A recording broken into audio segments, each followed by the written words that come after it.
Giraffes can't dance. Or can they? Well, that's not how it starts. Okay.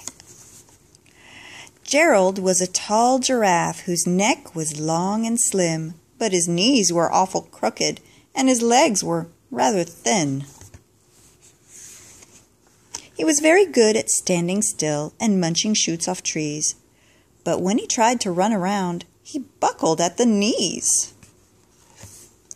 Now, every year in Africa, they hold the jungle dance, where every single animal turns up to skip and prance. And this year, when the day arrived, poor Gerald felt so sad, because when it came to dancing, he was really very bad. The warthogs started waltzing, and the rhinos rocked and rolled. The lions danced a tango that was elegant and bold. The chimps all did a cha-cha with a very Latin feel, and 8 baboons then teamed up for a splendid Scottish reel.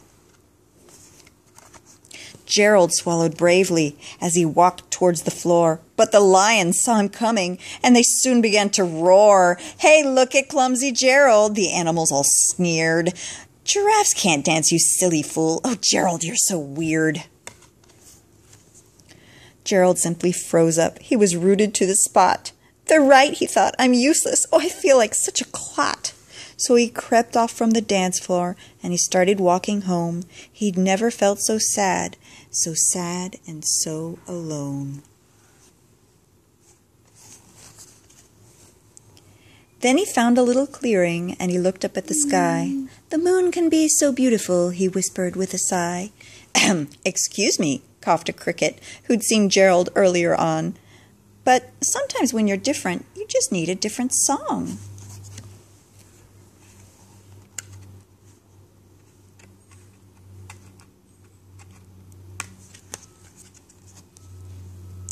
Listen to the swaying grass and listen to the trees. To me the sweetest music is those branches in the breeze. So imagine that the lovely moon is playing just for you. Everything makes music if you really want it to.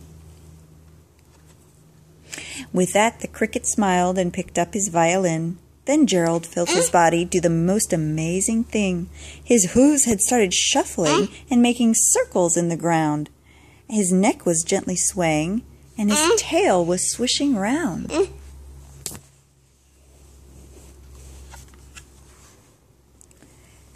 He threw his legs out sideways, and he swung them everywhere. Then he did a backward somersault and leapt up in the air. Gerald felt so wonderful, his mouth was open wide. "I am dancing, yes, I am dancing, I am dancing," Gerald cried. Then one by one, each animal who'd been there at the dance arrived while Gerald boogied on and watched him, quite entranced. They shouted, "It's a miracle! We must be in a dream! Gerald's the best dancer that we've ever seen!" "How did you learn to dance like that? Please, Gerald, tell us how." But Gerald simply twirled around and finished with a bow. Then he raised his head and looked up at the moon and stars above. "We all can dance," he said, "when we find music that we love." Yay.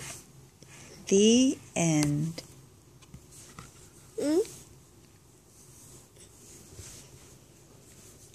The end.